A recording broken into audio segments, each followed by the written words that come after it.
So I've just finished setting up the equipment for my ideal studio setup.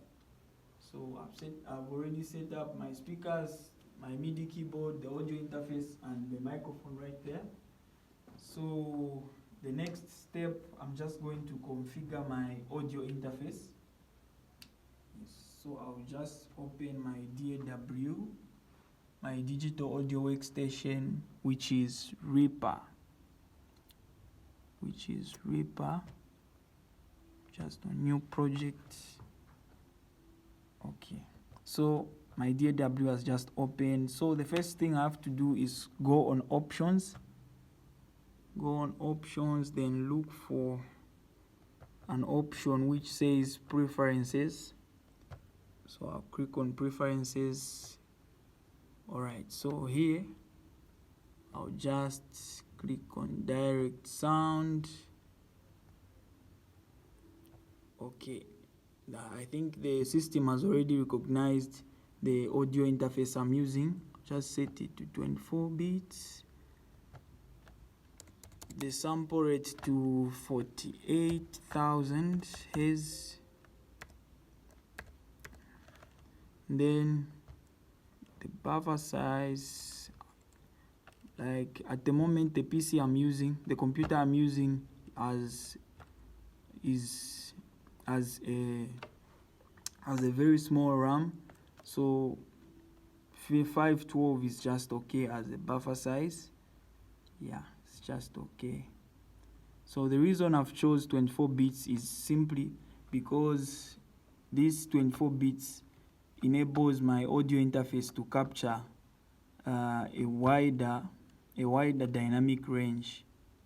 Yeah, and then on the sample rate, this 48 Hz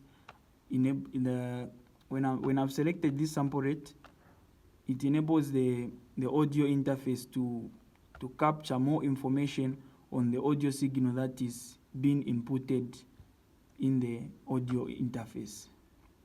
Yeah, and then the buffer size has to be low because the buffer size is simply a latency, and latency is simply the time it takes for the computer to receive information and display it to the user. So for me to be certain that I've configured my audio interface, I'm just going to switch on the phantom power on my microphone right there, so that the microphone should start working. Yeah, so as you can see, the phantom power here is on. I'm just going to insert a track, arm it, then put some gain and some amplitude right there. Let me go and speak in the microphone. Check 1 2. Check 1 2. Check 1 2. So I'm just going to increase. Check 1 2. Check 1 2. Microphone check 1 2. Check 1 2. Right, so that's just some feedback because the microphone is a little bit close to the speakers.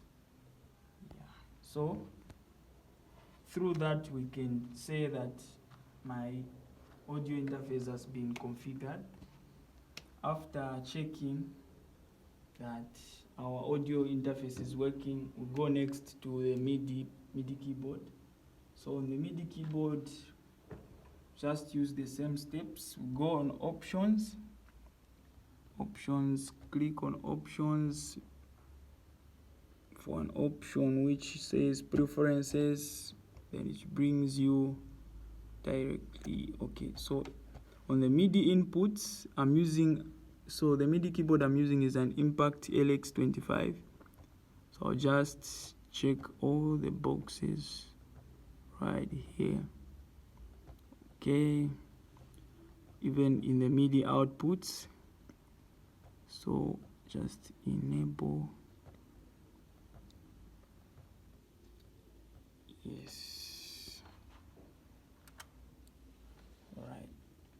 So just click apply and OK. So for me to know if the MIDI keyboard has been configured, I need to use a virtual instrument to check. So after inserting the virtual instrument, which is stage EP, just going to play on the MIDI keyboard to see if the keyboard is sending messages to the DAW.